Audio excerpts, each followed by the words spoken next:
So I'm gonna keep on going. I don't know. I do this mostly for me, I guess, but it's cathartic for me, and it's harmless. You don't have to watch it. You can ignore me. I'm okay with that. Today is my father's birthday, and I've been writing a book about my dad. It's been a bit slow in the last few years. I delivered a huge amount, probably 120 pages, about 25,000 words. I did a little bit more, but I'm struggling because it reads. I don't like the way it reads. I know that in my heart and mind that I'm a staging person. I stage things. I have ideas, movies and live performances. I took the advice of someone who said, write the book first. But I think I made a mistake because I'm not really a writer. I'm a director.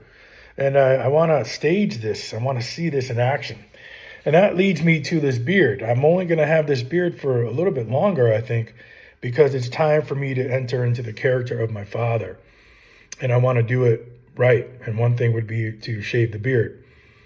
But the book is called The American Dream, because my father's life was the American dream, just like in the movies, just like they taught us our whole lives.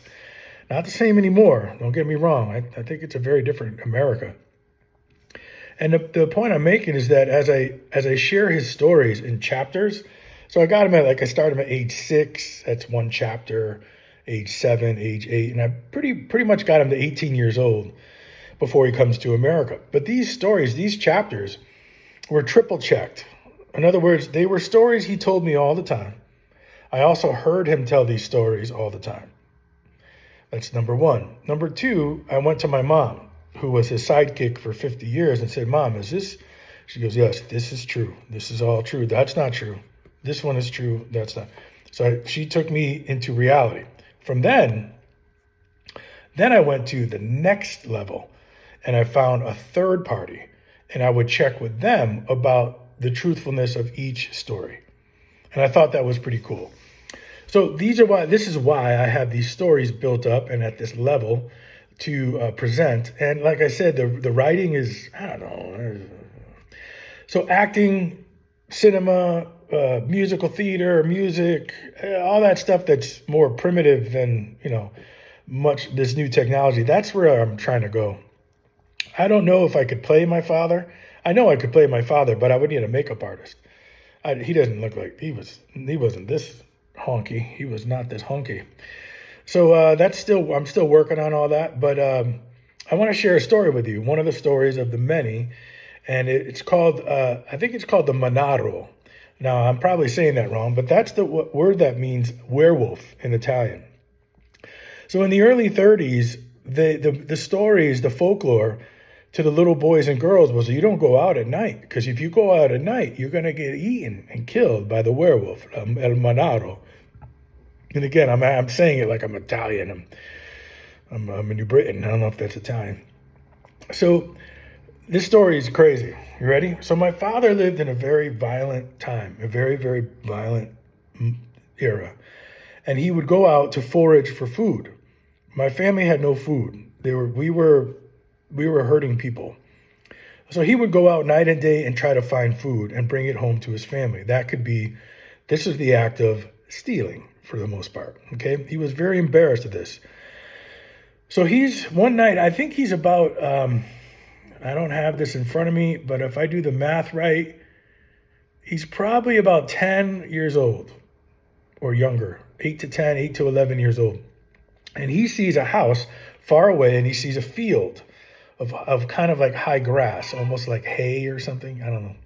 So he sees the house has lights on, and he makes his way over to the house because he's hungry. And he doesn't know, this is going to be a movie he's going to make. On his way, he was walking on tilled land. So it was all overgrown, but it was real bumpy. And he could roll his ankle. He was not able to move freely because the earth was so kind of bumpy. So he gets to the house. It's late at night. The house is lit from the inside, from what he told me. And outside of the house were shoes. People took their shoes off. That showed a sign of respect. But their shoes were really big. So he knew there were big men in the house. And he kind of second guesses, his next move. Well, On the railing or the windowsill, I can't tell which one it was, I don't remember, was a bowl of chestnuts. He couldn't see in, he just saw a bowl. I think it was up higher than him. And either a jar or glass of what looked like bad milk. It was goat's milk. So he was so hungry that as he approached the railing, he reached up and he grabbed the chestnuts and he grabbed the milk and he turned around and he started running. He stole the food. He's running through this bumpy field. And sure enough, because he's scared and big guys, and I think they might have even heard him. But it was so dark, it was dark. And when he looked back, he said the house was dark, but you could see the candles or whatever from the inside. But it was squinty. The house seemed very dark. Around the house was dark. As he got into the field, the moonlight lit him up. And he was like, oh no, it's very bright over here. So he started running and he got scared and he laid down in the tall grass. And I bet you he started eating and drinking the chestnuts. So as he lay low, I don't know how long he stayed there, but he was afraid. I think he heard the commotion of the people coming out. They realized he stole the stuff. They couldn't see him anywhere. And I don't know how long he stayed, but he stayed down for a long time. Well, when he thought it was safe, he got up and started to make his way back home. On his way home, a bunch of teenagers saw him and confronted him. They said, hey, give us the chestnuts and the milk. And my father said, no, you can't have this. Now they had a bayonet. Now remember, this is wartime. So weapons were when black powder was everywhere. So these kids simply took a bayonet off of some rifle. And a bayonet is so long, it looks like a sword. It's ridiculously long, okay? And they used the bayonet. And my father said, give us the food or we're going to cut you. My father said, no. I'm trying to explain to you how crazy my father was, okay? They said, no. He said, no. He was starving. And he wanted to bring the food to his mother. This was how he was programmed. He was programmed to fetch food and bring it to his mother. Now watch this. The boys say, oh yeah, and they cut him. Okay, they cut my father from the top of his arm all the way down to his elbow. Okay, and he started bleeding real bad. But he didn't give up the chestnuts and the milk. He started running. Okay, now he's bleeding really bad. Now, how do I know? Well, that scar never went away. I asked him about that scar 1,000 times, and he told me the same story 1,000 times. Sometimes he was proud, but most of the time he was ashamed. And this scar was so brutal that it was bad. So he's bleeding like crazy. He runs, he escapes, and he's angry because as he's running, I believe the milk is coming out, right? It doesn't have a cap or something, so it's on him. I think he drank some, but he wanted to get that to his mom. So they chase him, but they give up. My dad was just crazy in all kinds of ways.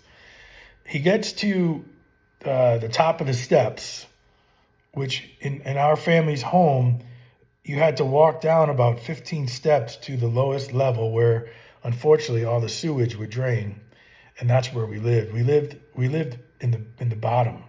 It was a very demeaning world that the Colossales grew up in before my life.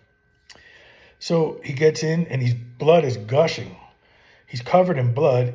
They open the door. I think it's late at night, midnight, 1, 2. He's not even 10 years old or so. His nickname, Mini Gooch, what happened? What happened to you? What is it? He's screaming and crying. Oh my God, the blood's everywhere. And I don't know this is a being fact, but somebody sewed his arm up in the house. And I think it was my aunt who's passed. Somebody did something to help his wound. I don't know if it was literally sewing. I think it was some version of a needle and stitches because the wound was so huge. It was like 13, 14, 15 inches long. Okay. And that's the story of the Monado. Now, you see, when they said the werewolves will get you, what they really meant was that their people are werewolves. This is how it worked.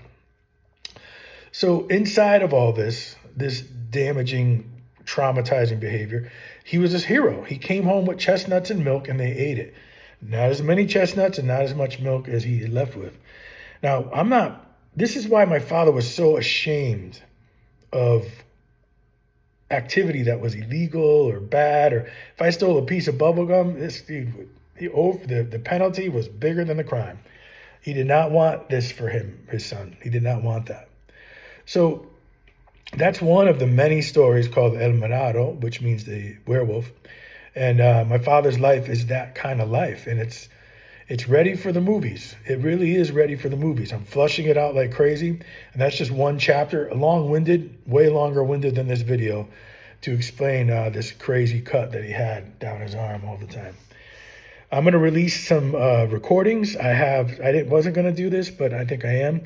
I've got recordings of my dad, who a lot of people would probably appreciate because of his ties to them. All right, El Manado.